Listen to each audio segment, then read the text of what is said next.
dkdynamite, and tonight we're going to be talking about the ending boss fight for the Archon, a ton of cancelled zombies DLC, and even some big news for hardcore fans. Definitely stay tuned. But before we jump into that, be sure to hit that subscribe button down below, drop a like, and make sure you have notifications on to stay up to date with everything going on in Cold War Year 2, Warzone, Modern Warfare 2, and any other future Call of Duty as well. But also don't forget the Juggernaut beanies are still available over on Amazon. The price of them has been slashed, and shout out to Perk Lemonade for putting these together for the awesome zombies community. The link to them is of course down below in this video's description. Also be sure to check out my partner Manscaped. They recently released their best package yet with the Lawnmower 4.0. You can use this trimmer to get a clean shave in those hard to reach places when your significant other isn't around to help. The package features a Lawnmower 4.0 trimmer with a 90-minute battery, the Weed Whacker trimmer for your nose and ears, the Crop Preserver deodorant, and even the Crop Reviver toner. You also get some free gifts like the boxer briefs and a really nice travel bag. Be sure to use code TWITCH20 to get 20% off all orders at manscaped.com. But also apologies if my voice does sound a bit strained. We had a bit of a long stream yesterday, as I talked about in my video earlier today, and we have a podcast tomorrow, so it's time to drink some tea and get my voice back to normal by tomorrow, because we have a lot more content ahead of us.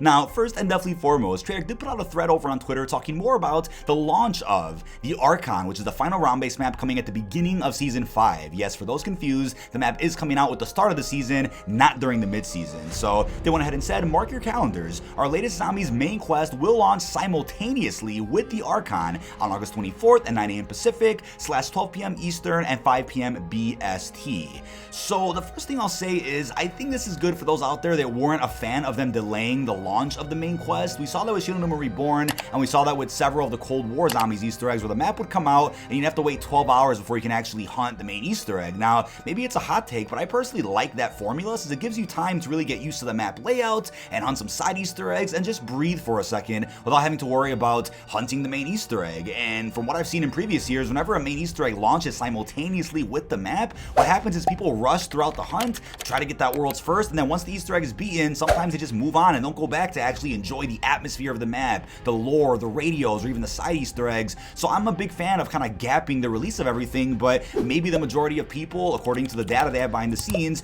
don't like that change and would rather have everything released simultaneously like it used to back in the day. So I guess they got what they wanted. But I also wonder if the reason why they're doing this is because the quest really isn't that long. There's not really a point in delaying the release of the Easter egg by 12 hours because it might be like 2 steps, then you get into the boss fight. I mean, who knows what the quest will be like. All I will say is that I'm a big fan of Numa Reborn. I think the Easter egg was beautifully done in that map. The boss fight was also pretty fun, and although we have a slideshow cutscene and not too many rewards, it was still fulfilling to do. I think it furthered the story of the Dark Ether prequel pretty well, and I had a good time. I mean, to me, content is content, as I've always said. We're not going to have zombies for quite some time, so it's better to enjoy what we have now instead of just crying, complaining, and then having to wait with nothing for a good 2+ years. I'm happy with this here, but in terms of the boss fight that we're going to get with Cortifex, I do think it'll likely be similar to Forsaken. I've had a couple of my friends tell me that that's what they're predicting right now. Wouldn't expect anything too crazy, but considering that they didn't put any time into changing the map itself, we're going to get the Terra Maledicta layout with a green tint,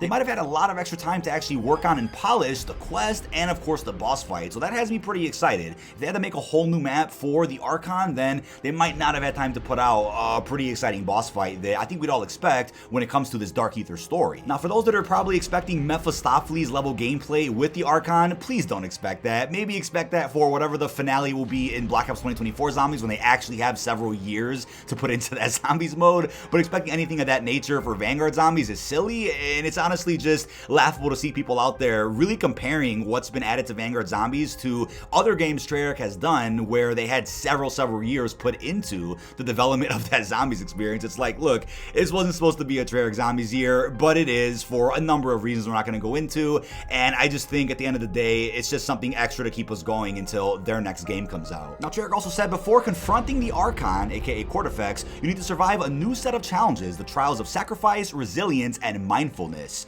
So if you've also ever wanted to kill zombies as Menendez and Sarah from the Black Ops series, your time has come. And I love to see the EX1 from Advanced Warfare being used here in a Treyarch Zombies experience. I mean, the EX1 was usable to my understanding from Exo Zombies in Advanced Warfare, and it was pretty fun to use. I mean, I still can't believe we're getting a futuristic weapon added to Vanguard, but you know what it is at this point. Season 5 is practically a COD mobile type of season where everything is coming from everywhere and being crossed over here into one DLC launch. Now, I do want to say those new challenges sound like the steps for this main quest on the Archon. So the trials of sacrifice, resilience, and mindfulness, that's probably the 3 steps you have to do before getting to the the boss, unless there's more than that, which I'll be open to, because again, the Numa quest was beautifully done. I wouldn't mind if they just, you know, put out a similar number of steps that we got from that map here on the Archon, if they have time. Now, Treyarch then said, new gameplay improvements include Altar of Covenant selection now refreshing with each round, previously every 3 rounds. That is also a really huge change. For those out there that like the Altar of Covenants, but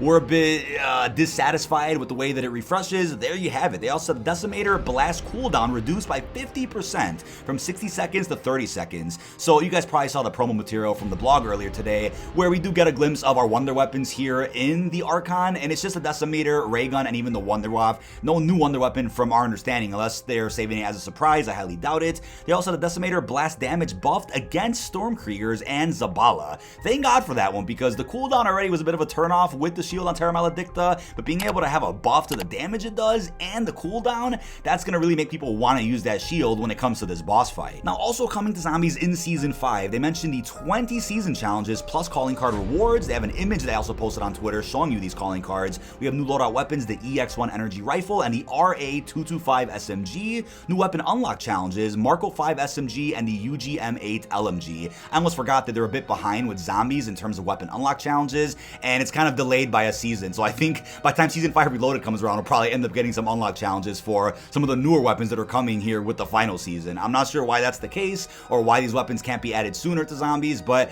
I think it is because Treyarch has a limited amount of people working on Vanguard zombies, and neither Sledgehammer or Raven are able to really add anything to the zombies for some reason, or they're not able to help out Treyarch with adding things in sooner.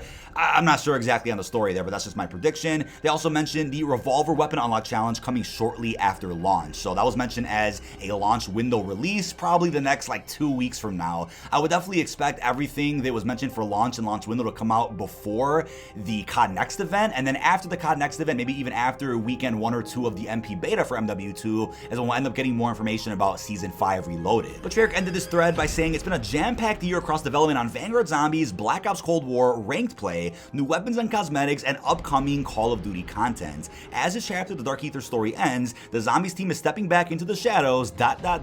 for now. So when they mention upcoming Call of Duty content, I'm still wondering what that's referring to. They mentioned that in a previous tweet from a couple of months ago, where they mentioned a little bit more about what's going on with Cold War Year 2 and what they were working on for 2022 altogether. And I think that might go along with the rumors that they're working on the ranked mode for MW2 multiplayer and a little bit of DMZ, possibly even that rumored 2023 free-to-play project. I'm still gonna guess they're gonna end up reusing a bunch of Vanguard assets and putting out a Faithful World at War remaster. I mean, one could only hope, but maybe that's what that's referring to, unless it's only talking about Black Ops 2024, which is still pretty far away, but I'm happy that they're putting a lot of core development and a lot of manpower in right now to make sure that that game launches in the best state possible. Now, looking at that tweet alone, with how much they had to juggle just this year, I mean, they're coming off of Cold War, which was a game made under a pandemic, and it wasn't even their game to begin with, and then jumped on to everything, as you could see in that tweet. I mean, it just makes me question why people out there get so upset with the state and content in Vanguard Zombies. It's like, look what Treyarch has had to juggle for some unknown reason. I mean, why would you expect anything more from the Archon, at least in my opinion? Expect something when they actually have years put into their game, when it's actually their game. That's when you can be like, all right, I expected this, expectations were this high, I thought they were going to do that. That's when it's reasonable to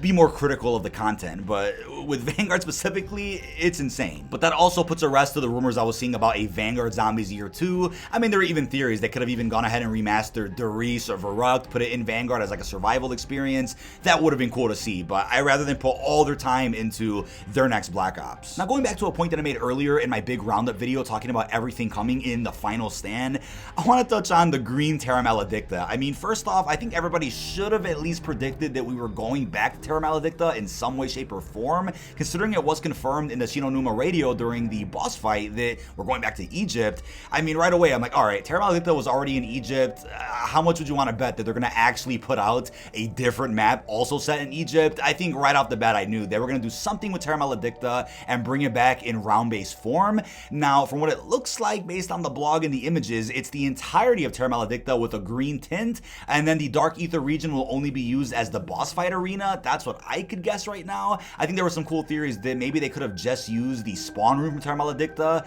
and then maybe the rest of the map is Cortifex's lair, which you could see in the Dark Ether itself. That would have been interesting, but again, considering the short gap between Numa's release and then this map, I really wasn't expecting anything crazy in terms of this finale, but I think them putting in a bunch of time into the boss fight fight and Easter egg really has my hopes up here. And like I mentioned before, I don't think it's worth putting out a completely new map for the Archon when they could put in all those resources and all that budget into their next Black Ops game, or even that surprise rumor project that might be coming out in 2023. Now I'm gonna try to go through this as fast as possible, but a spicy individual by the name of Zapped over on Twitter did post a giant thread talking about all canceled content from Vanguard, and yes, there is some juicy Zombies DLC in here. So he does mention that he's likely missing a lot. Vanguard Zombies changed a lot from what was planned, but Duran Fun was gonna have Jingle Hells and more Christmas type challenges, cranked gun game, a proper Easter egg, which I believe was even confirmed before the release of Vanguard that Duran Fun was gonna have a main quest at some point, and it really didn't get one, just a very minor teaser about Verkana the Last, that green portal, you get it. Now onto Vanguard Zombies as a whole, Trial Machine, which I thought was gonna be added into the Archon. That was rumored like a couple of weeks ago, but I guess that's canceled.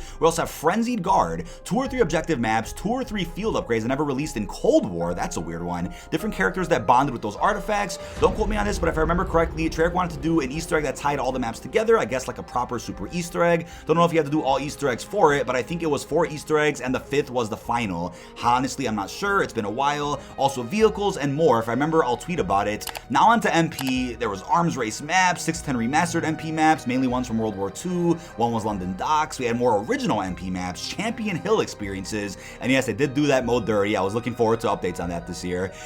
A couple new modes that were supposed to release for Vanguard. I think Infected was going to come out, vehicles for Arms Race, a bunch of operators, long list of weapons. I wish I could elaborate on specifics, but it's been too long. Additions for the clan system and more. Ether grenades planned for Vanguard Zombies, MP map called F2, gunfight for Vanguard. I know gameplay actually exists of that online. He also posted audio of some of the unreleased modes and concepts. Can't put that on screen for obvious reasons, but you can very easily find it over on his Twitter. We have more zombies related content. We're talking about Hellhounds, other score streaks for multiplayer, Outbreak style mode for Vanguard, something to do with cookbooks, and from that I'm gonna assume they could have used the Arms Race map and added Outbreak to that. That would have been epic, but once again, could Treyarch have really pulled all of that off with Vanguard Zombies? Maybe they would have put more people on the team if Vanguard was received better to maybe pump out all that content, because I'm like, how are they gonna go ahead and clutch Cold War as a base game, 6 seasons of that, and then possibly 6 seasons of content for Vanguard Zombies and work on Black Ops 2024? That would have been a bit too much, but audio exists of something to do with cookbooks. Not sure what that was. Now, I think that just goes to show that Activision had high hopes at one point for Vanguard, but quickly realized it just wasn't the game it needed to be, and I think right after Season 1, they pulled the plug on hundreds upon hundreds of plans they might have had for the post-launch season. But last and definitely not least, we have a bit of an update regarding a Tranzit remake, as well as the return of Shino Numa and Nocturne Toten in COD Mobile Zombies. So it looks like individuals out there who are capable of going through some spicy data mine information for COD Mobile found references to the return of those 3 zombies experiences coming back at some point. No release date just yet, but I feel like we've been hearing about these maps for so many years. I remember a good year and a half before COD Mobile even came out, gameplay was posted of Tranzit, of Nocturne Toten, and all we got was Shino Numa. So I'm very confused as to why that happened, why that was the case. I don't know if Activision told them, hey, we have plans to bring those maps back in some of our premium releases, so don't do that. I don't know what happened there, but it looks like those 3 maps have been found via some type of open beta or open alpha testing going on for future seasons. That's to my understanding. I'm not much of a COD Mobile guy, but I do plan on covering a little bit more on the second channel, and I'm definitely going to be focusing more on Warzone Mobile here on the main channel as well. But that is about it. This has been dkdynamite. Leave our thoughts down below in the comment section. What are your thoughts on the ending boss fight for the Archon, a ton of canceled Zombies DLC, and also what are your thoughts on a potential Tranzit remake coming into COD Mobile before it ever comes back in a premium title? Really hope you've enjoyed, and peace out, everybody.